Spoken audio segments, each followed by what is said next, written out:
Welcome to the Workamper Show, a podcast devoted to helping you discover how to finance your RV travel dreams. I'm Steve Anderson, the president of Workamper News. Each one of our episodes will either introduce you to people who are already living the RV lifestyle or to opportunities to work short-term jobs. You'll also learn how to hit the road the right way and make the most of every opportunity. Now let's turn over today's show to your host, Greg Gerber. Thank you, Steve. Today I'm interviewing a gentleman who finances his travel dreams by automating websites from his RV wherever he wants to go. All he needs is a good internet connection, and he explains how he gets that done. Today's episode is sponsored by Workamper News. With its Diamond and Platinum membership tools, Workamper News is much more than just a job listing website. When you put the tools of this professional service into action, you'll find out just how easy it can be to turn your work camping dreams into reality. The one-year memberships open the door to a one-stop shop for all things work camping. Being the original resource for work camping, you'll find the largest number of job listings, be able to connect to a community of work campers, view resources compiled by experts who've been enjoying the RV lifestyle for many years. If you're serious about leading a successful and enjoyable work camping lifestyle, then a Diamond or Platinum membership is for you. You can even get started with a free 30-day trial by visiting www.workamper.com/trial. Embark on new adventures today with the support of Workamper News behind you. Michael Short is originally from Southern California. He's been RVing by himself since November 2020. He started because he realized that with everyone working from home due to COVID, his home could literally be wherever he wanted to visit. He founded a company called Pipeline Sales Optimization to help businesses and entrepreneurs automate their sales process. It involves utilizing customer relationship management tools to help close more deals and track their interactions with customers and prospects. The process tags customers for pretty much every interaction they have with the company, including opening an email, downloading a white paper, reading a text, or having any type of contact with the company. That interaction creates a series of triggers or prompts to engage in other interactions. For example, if someone downloads a research paper on a specific topic, the system records the date that happens, then automatically schedules a follow-up email or phone call on a later date. That helps to ensure customers don't fall through the cracks. What makes Pipeline.so different from other tech providers is that Michael and his team actually set up the automation for customers to ensure that it flows smoothly with their established procedures. Technology can be really confusing for many people, so by setting up the technology to work as it was designed, Michael is providing a valuable service for clients while eliminating a major stress point in their lives. He does all this from inside his 40-foot motorhome that has 4 slide-outs to create several different zones, so he has some separation from work. To tell us more about his business and what he does when he's not automating websites, please welcome Michael Short to the show. Thanks for joining me today, Michael. I really appreciate the time. Tell me a little bit about yourself, like where you're from. Yeah, great. Hey, thanks for having me, Greg. So I am actually originally from Southern California. That's where I spent the majority of my life, over near in Long Beach, near Huntington Beach, Seal Beach, that kind of area. Oh, one of my favorite places to visit. Yes, but you don't want to stay too long. Everyone's moving out. Yeah, that's exactly right. And so where are you right now? So I'm currently in Texas, Lake Texoma. It's on the border of Oklahoma and Texas. Okay. How long I'll have be you here for about 3 weeks. Are you RVing by yourself? I am. Okay. I'm RVing by myself. And how long have you been doing this? Been doing it since November of 2020. What are we in? 2020. So 2020. Okay. Yeah. So you started in the middle of all the COVID nonsense. I did. That was part of the reason why I got my start. I've always worked for myself and worked from home and said that I could travel and do work from anywhere. And then once COVID hit, I just put it to the test, bought myself a large RV and got on the road. And here I am today. That's great. Yeah, California pretty much shut down, especially that region that you were talking about. So I could see where getting in an RV and moving out to a place where you can walk around would be good. Yeah, absolutely. And it's always been a dream of mine, even as a kid in my early 20s. I remember wanting to buy a van and just go from one city to another and find a job and save up and move on to the next one. And so I always had in the back of my head, that was something, a pipe dream that I had that I wanted to live out, and never really thought that I would. But then with with COVID, it just made sense. And I knew, seeing, hearing about people dying left and right, and my grandmother passed away around that time as well, not from COVID, but just passed away. And I just realized how short life can be, and you're not promised tomorrow. And so I decided, why not live out that dream since I can. That's a good point. I'm significantly older than you are. And when I was your age, people told me, you better shape up, boy, or you're going to wind up living on a van by the river someday. And who knew that, many years later, that's the ideal lifestyle that people are pursuing. Right? Very good. So true. So you don't do any specific work camping, right? You own your own business? Yeah, so I own my own couple of different businesses, projects, if you want to call it that. I don't know if you would call them, like, one business for certain I have that's okay. been doing for over 22 years. And then I'm launching a new program for what's called Pipeline.so. It's a sales automation tool. And so my team and I have been working tirelessly on that for a few years, and it's finally ready. It's pretty much in beta launch. I have clients on it now, and it's working through any challenges as we see them. What does it involve?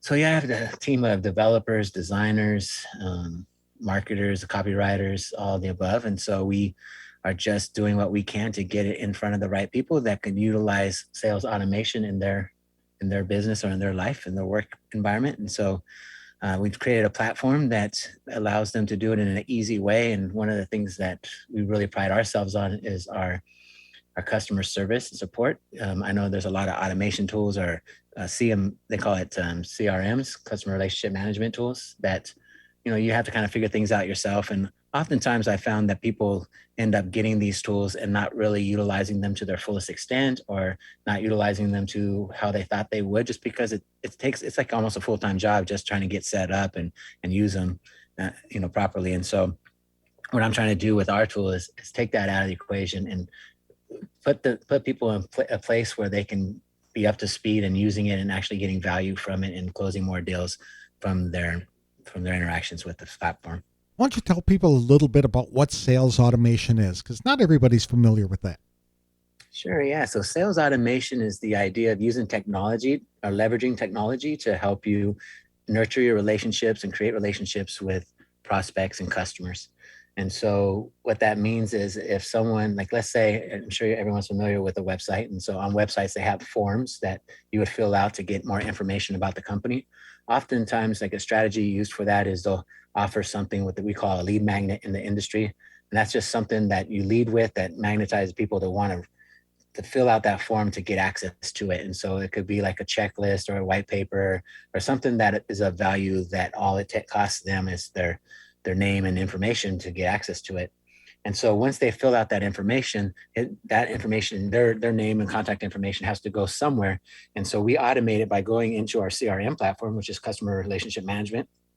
And when it hits there, we can, what we call, tag them. It has like a little tag of words, and you create as many tags as you want. And basically it's letting the system or yourself know, when you look at it in the future, what are the things what actions did they take? What lead magnets did they download or interact with? What pages did they interact with on your website? Things like that. So you can see a high level view of the interactions that your customer has had with you and with your company. And then you can take action from there. We also, with the automation side, is based on those tags, you can perform certain actions, like you can send out an email, you can send out an SMS message, which is text. You can have it schedule a task for you to follow up with them. It can send a voice drop, which is basically skip their phone and go straight to their voicemail, and where you have an automated recording that could leave them a voice message and letting them know that you're reaching out and so forth. And that works really well. So there's just a number of things that you can trigger from these whether it's a tag or however you want to set it up. Basically, you can trigger these actions to take place. And that's what sales automation is. So you don't have to be responsible for remembering to call them on a certain date or emailing them at a certain time. Or if you hadn't heard from them for a period of time, you can create an automation that will reach out to them. I haven't heard from you in 5 days. I just want to make sure everything's okay. That sort of thing can all be done, set up once, and done behind the scenes. So you don't even have to do it yourself. And it's just a great way to make sure you're staying consistent and relevant to your clients. So, because one of the challenges in sales is follow-up. Like they say, the that the follow-up is the key for, there's sayings for it, and I can't think of it right now, but follow-up is the Hmm. key to sales and success, because the people are not going to usually close on the first call or first contact point. And so by staying in touch with them and staying in front of them, eventually, if they were interested in the first place, then by downloading your thing that you had, that shows interest, and ultimately they're most likely going to be a qualified lead that you can eventually close. I can see where this would be tremendously valuable to business owners of every size, shape, color, and design. Yes, absolutely. Is this something you set up for businesses, or do you just give them the software and require them to set up the automation? Yeah, great question. So actually both. Majority of our competitors don't set it up for them. And that's where I like to think that we're different, because so prior to having Pipeline Lasso, my background is I've been in business and doing digital marketing. And so even as a marketer and having access to technology and understanding technology and being able to set things up myself, even I have been at the point many times where I just thought, I just wish I know what automation is. I know that I need it, but I just don't have the time to do it myself and figure it out to the point where I'm utilizing it to its fullest extent. And and so that's what we're offering to our clients, our customers, is we're setting these up for them no matter what industry they're in. We have automations in place that will actually help them, generate more sales and have better relationships with their customers. And how long have They you don't been have to doing do it this? themselves. So Pipeline, we've been working on it for just over a year, and yeah, it's been quite a ride. The platform is amazing, and we have so many features in it that, yeah, but the focus is solely on just making sure that it's not all about the features, but what the features can do for you and helping you close the deal. Mm-hmm. And how'd you get into this business or this career field?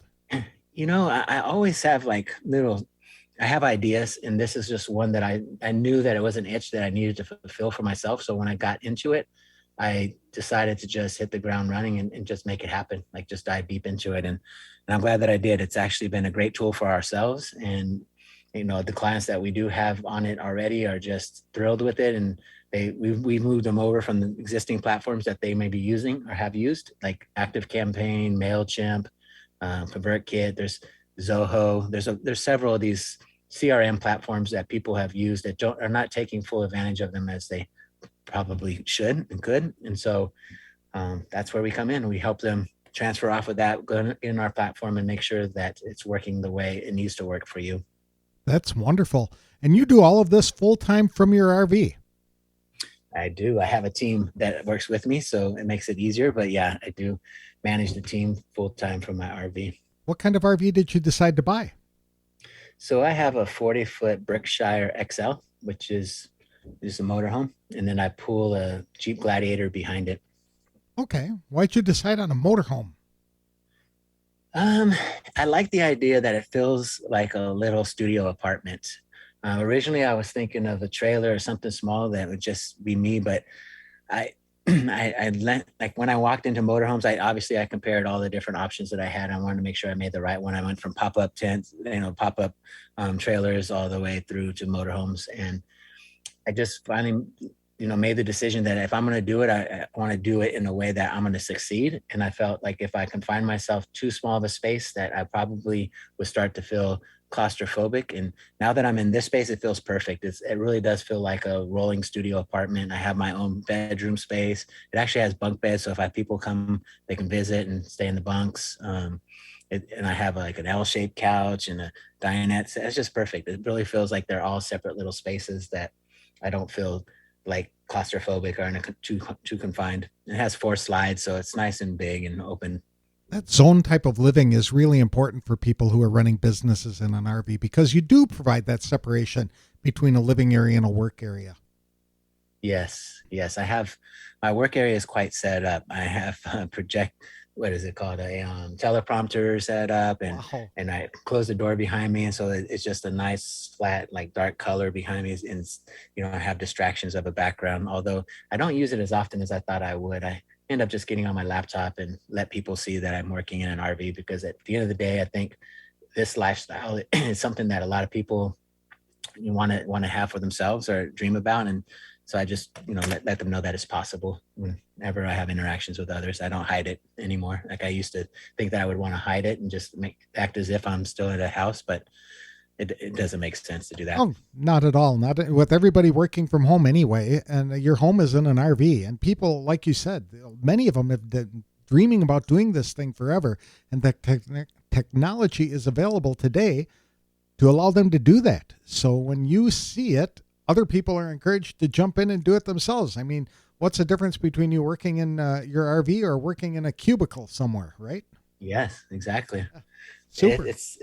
It's been a great experience. I love the fact that like when I'm done working too, wherever I'm located, I can just get in the truck and go explore and see new places. And it really is a dream come true. It's better than like when I lived at a home and for many years, I've already explored everything around me for the most part. And it's just, I don't know, you just kind of, it's not as exciting as being able to see all new places, especially coming from the West Coast. I'm really enjoying the East Coast during the winter or the summer times.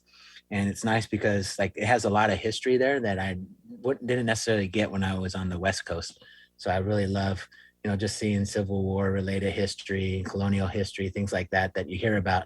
But now I get to finally experience, where those places are that I've read in the books and stuff. So it's been exciting. And it's not like I'm on vacation either. It's not where when you go on vacation, you only set aside a week or a weekend or whatever, and then you have to get back to the hustle.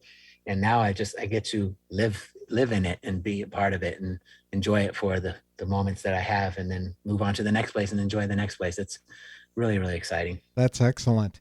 And you're absolutely right. That's a wonderful feature of running a business from your RV. How many hours a week would you say that you work in business, actually doing a job? Too many. Too many. Yeah. Okay. I'm a bit of a workaholic. I enjoy what I do though. It's a passion of mine to build things, to build this business and to help others succeed. And so I don't find it to be quote unquote work. And so I do spend a lot more time than probably most working. But I do try to force myself to get out and go see places, because that is really what this journey and adventure is all about. And so I take the time on the weekends. I have I don't know if you've heard of a one wheel before. A one wheel? But yeah, one wheel. It's like an electric scooter, but in a skateboard combined with, it has a single wheel in the middle, and you just lean one direction and it just goes. Oh, no. No. People my age don't do that. Believe it or not, there's a lot of people your age. I'm assuming, I don't know your age, but I've seen 70-year-olds do it. So. Oh my goodness. Yeah, it's flat on my keister for sure, or my face, one or the other. Yeah, you can guarantee that's going to happen a couple times. It's done for me for sure, but it's a very freeing. It takes you back. Like, I'm all about life, like freedom, and I think that's what I enjoy most about being in the RV is like makes you feel like, when you're a kid or you're going through young adulthood and you had the world is your oyster, you have all these options and different career paths you might be able to take, or schools you can go to, or wherever you are in your life at that time. Like, the world is open and it's exciting times. And then you start to get to an age where you've picked whatever you picked, and that's what you get. You're stuck. You're pretty much stuck in it. Now, I do realize that statistics show that people change their careers multiple times throughout their lifetime, but in all reality, though, it's not the same feeling that you get as a kid when you have all the options open. And that's what I feel like I get when I'm in the RV. It's like, where do I want to go next? What's my itinerary going to be? Even though I planned it out in advance,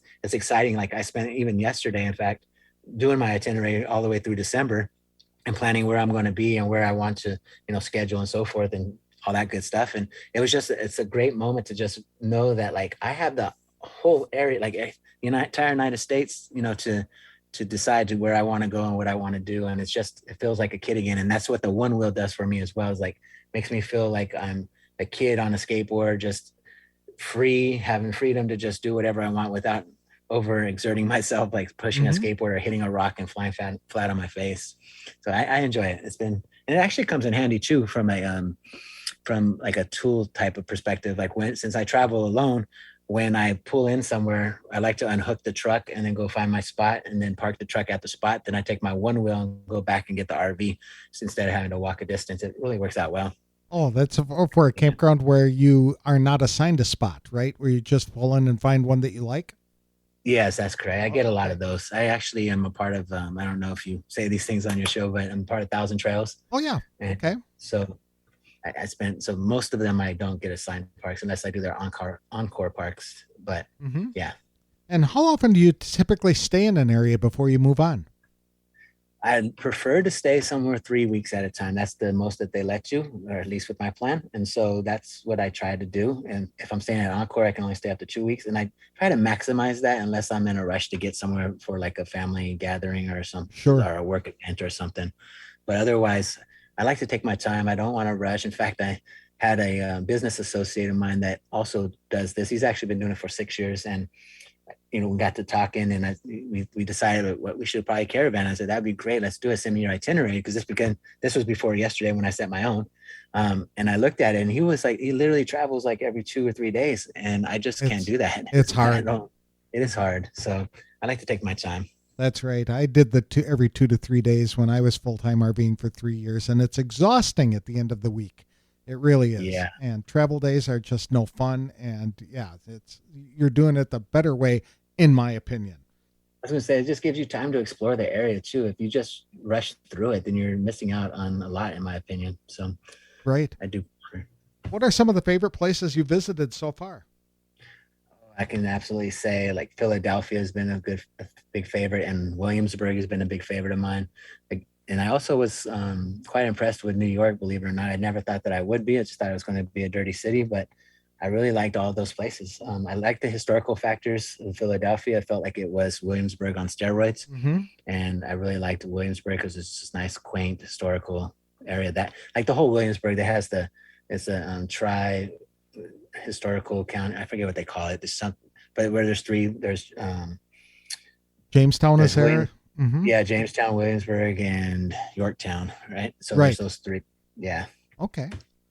So That's yeah, I enjoy that area. so you're kind of into the Revolutionary War kind of era. That kind of thing really seems to spark your interest, That or and the the Civil War. founding and the Civil Yeah, War. both Okay. and the Civil War. Yeah, I really enjoyed like going to Shiloh was a really cool experience. Just driving through there and just kind of imagining what it must have been like to be, around at that time. Mm-hmm. It's just all of that. And I'm not really big on like remembering statistics and remembering dates, exact dates and names and stuff. I like to just put myself in those places and just imagine what it would be like Right. if I had lived in that era and was forced to go through that experience. Mm-hmm. That's a very good thing to do. Now, you weren't Mm. silly enough to drive a motorhome in New York City, were you? No, not at all. Okay. I parked way outside of New York City and drove hours to get into it. In fact, this year though, I'm looking this.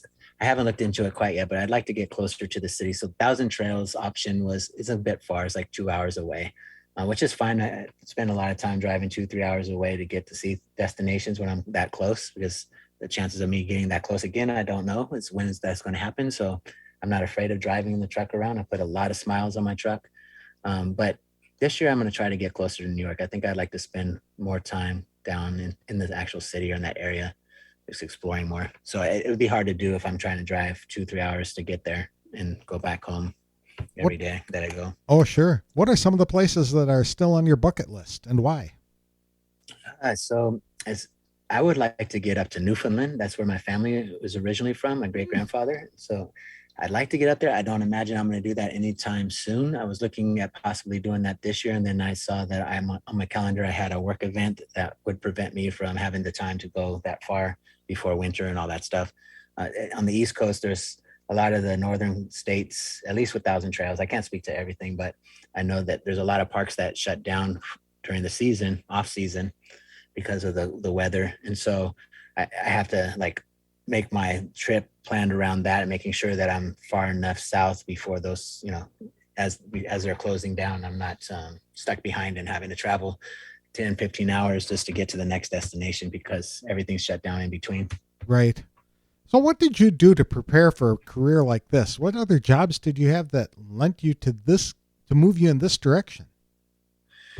Yeah, I was an artist, and when I went to LA County High School for the Arts and was doing drawing and illustrations, and I always knew that I wanted to use art as in some capacity. And as I was a young man, my father owned his own business, and he I worked for him for a little while, and then one of the things I did for him was create his brochures, and that was kind of my start. And then I hustled and just knocked on doors and went to his even suppliers and vendors and asked if they needed help with. This is before the internet was really taking off, and then as the internet started coming in, then I had to sell people why they needed a website, because back then I would always hear people tell me, "Oh, I don't need a website. I don't need to keep up with the Joneses just because." And now today, of course, it's a lot different. People know that's like the center of their marketing. But yeah, so there was that, and then that evolved into a full-fledged marketing agency. And from there, because I'm able to sell and market things, as ideas come to me and I see areas that can use improvement, I've established a team that would help me build out the tools and things needed to do that. Like, I have another division of my company where we make WordPress plugins. And so I have probably over 30 something plugins developed that companies use globally to help them with their websites and add features to their WordPress website that they wouldn't normally have without what we developed and what we created. So it's those sort of things that I always try to find ways to scratch my own itch. And then if it's something that I think that is marketable, then I create, a website and all the things that are necessary to make that possible. Sure. So because I have an agency, that just makes it easier for me to implement those things, those ideas. What are some of the plugins that you've developed? So one of the biggest plugins that I have is called WASPro. Is the name of the set of plugins, I guess, the suite of plugins. So WAS stands for Websites as a Service. People are familiar with it, but don't realize that they are sites like Wix and Squarespace and Shopify. Those are all websites as a service. It's the concept of being able to go to the site and sign up for yourself and have a website up and running within minutes. And so I was able to discover how to do that utilizing WordPress and creating my own platform. And in doing that, I realized there was limitations on being more like Shopify and more like some of these other bigger brands. And so I wanted to add tools or functionality that would allow us to have that similar experience or provide that similar experience for our customers. And in doing that, about 20 plugins later, we have a full company that sells that to people that are trying to develop similar networks for themselves and their customers. That's very cool. And you're doing all of this from your RV. That's very impressive. All of it from my RV. Yeah. I'm getting ready to launch another plugin brand called Rebrand Press. And that idea is that there's several plugins that, I'm not sure if you're familiar with WordPress. I am. My site's built on it. Perfect. So as you know, there's lots of different plugins that help build and create your website. And they all have different names. Like, there's a different name for the form builder. There's a different name for a page builder. There's different, like all the different features have a different name. And so in my opinion, as from an agency standpoint, it makes more sense to have a unified branded experience that our other agencies should provide to their customers. For example, like, instead of having ABC form builder and XYZ page builder and whatever, it's all your brand throughout the entire experience. Or it could be your customer's brand. It doesn't matter whose brand it is, but it's, instead of looking like a hodgepodge of tools, it looks like a more unified, cohesive product that you're presenting. And like, what is it? First impressions, go a long way. And so by making it look uniformed, and I just think it gives a much better experience. So we have I think we're 15 of those rebrand plugins that we're launching. So it's pretty exciting, very exciting. That's very cool. But all of this requires an internet connection to do that. So how do you maintain a stable and fast enough internet connection when you're traveling? I don't. I actually have tinfoil and I hold it up in the air and I try to stand in the, just kidding. I have redundancy. So I have 3 different systems that I use. And my phone is T-Mobile. And so I have a plan that has unlimited service or bandwidth. And so I use that in cases that I really need to, but I don't use it that often for my internet connection. I have AT&T on a Wi-Fi router. On a Wi-Fi router. And then I also have Verizon in one of those little, I don't know what you call it. Mm-hmm. Yeah, jetpacks. Yep. Okay. And so I have all 3. So you don't rely on campground internet at all? Unless those 3 fail me, no, I try not to. Good enough. And in worst case scenario, I've had it where I was in Illinois and all 3 of those did not work, actually, believe it or not. And I had to go to a McDonald's and worked there for a few days. And I actually went during a storm. It was crazy and it was scary because it was a tornado warning, Oh, and the McDonald's had to shut all the lights off, and the people were saying that the workers said, we're all going to get inside the freezer. You're welcome to join us, but it's I don't know what they're just saying that it's a scary, like you need to do it. And they were like, I thought they were from the area, so that would probably be a normal thing, but there was a few of them that were crying and scared, and oh I was like, my. what the heck? They were just afraid that the tornado was going to hit, and they had family at their apartments or wherever they lived. And yeah, it was quite an experience. That's And then incredible. of course, I was worried about like the RV and my setup and making sure like it didn't like get tipped over or taken away. And so I rushed back as soon as the warning was over and I can get in my truck and go. And then there was a tree that was like, I had caught this all on video. So I was trying to do a little YouTube, or actually not YouTube, but Instagram channel. And so there was a tree in the way and I had to drive over it, like a legitimate big tree. And I drove over in the truck, and it was quite an adventure. Oh my goodness. That's the memories that are made from doing all of this stuff. Really is. Yeah. Uh, have you faced any challenges on the road? Uh, I would say probably weather has been a bigger challenge than I thought it would. Like just for example, here in Texas, we just had a thunderstorm last night, and it actually reported that it was supposed to be hail and also a tornado warning.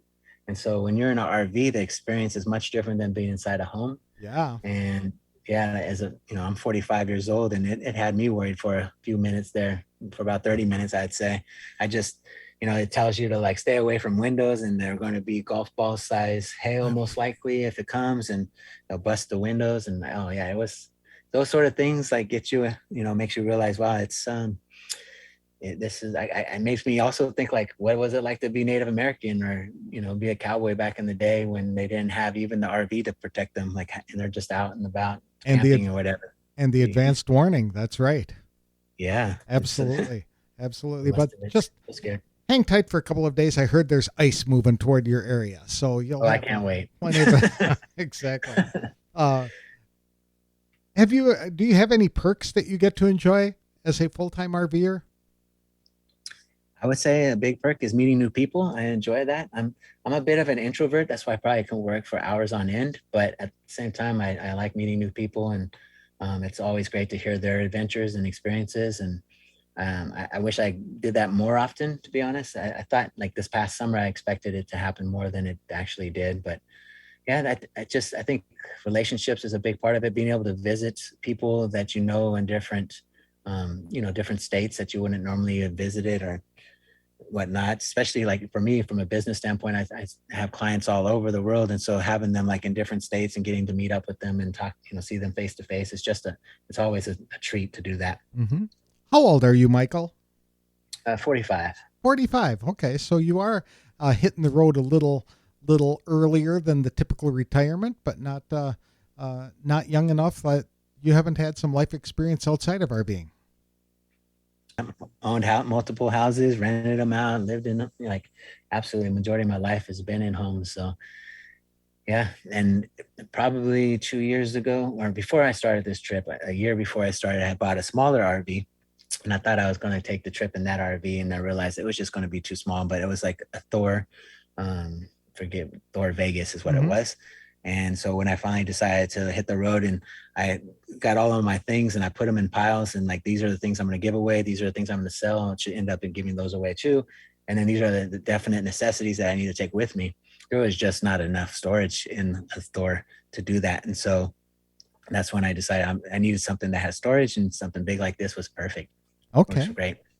Do you have any advice for people who are considering becoming work campers or doing like you do, running a business from an RV full time?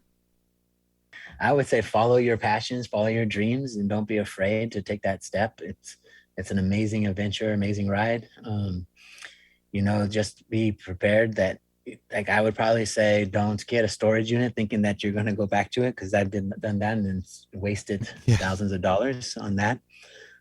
Just know that it costs more. Like, it costs more to get out of a storage unit than just buying something, all your stuff brand new again. Mm-hmm. That was the experience that I've had. But outside of that, do your research, watch the YouTube channels. There's a lot of good information out there. And obviously there's bad information you have to sort through too, but there's good information, and just figure out what's going to work for you. It's different for everybody. So, explore all your options and pick the one you think is going to be best. And you can change, you can pivot in the future. If you find out that, a trailer, you chose a trailer and it wasn't the right size, it's too big or too small, and you can pivot and get something else. Like, don't feel like you have to make a final decision. Like, everything is changeable. So that's great. Well, this has been a fascinating story, Michael. I really appreciate the time. It's incredible what you can do from an RV when you're working in a business for yourself, and you've just proven that. I mean, congratulations for what you've done so far, and I wish you the best of luck in the future. Thank you, and thank you for having me. I appreciate being on.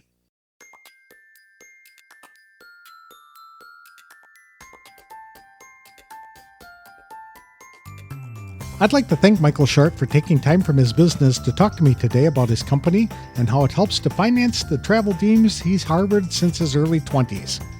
When he's not working, Michael likes to tour the areas he's visiting on a device called a one-wheel, which is a combination skateboard and electric scooter. Michael is a history buff who is attracted to the sites connected to America's Revolutionary and Civil War.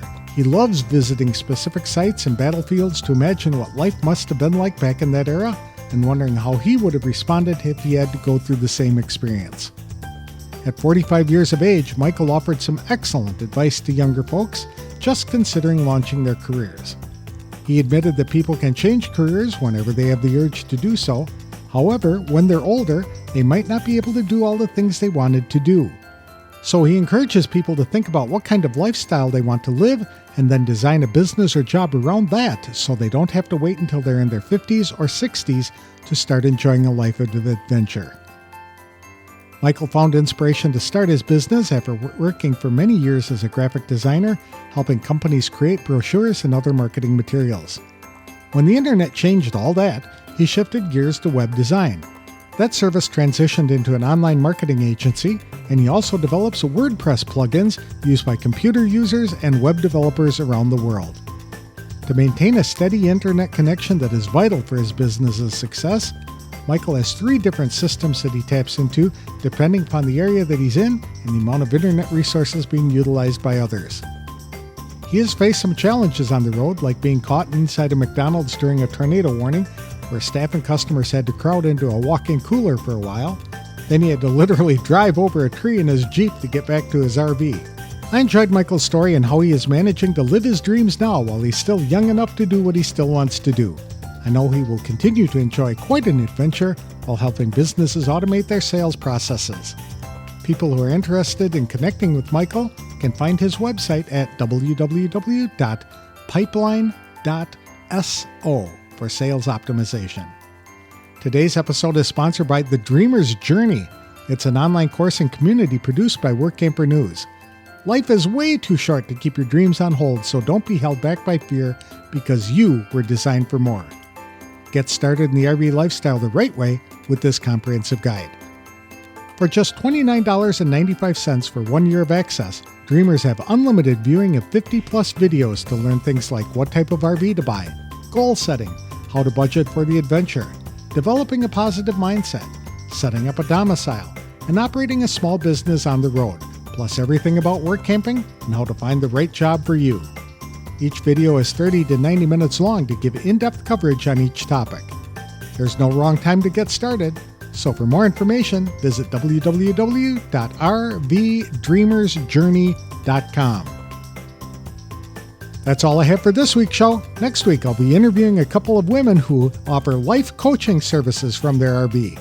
With clients all over the country, they help rescue people who are holding their ambitions hostage by fear. I'll have more details on the next episode of The Workamper Show. Thank you for listening.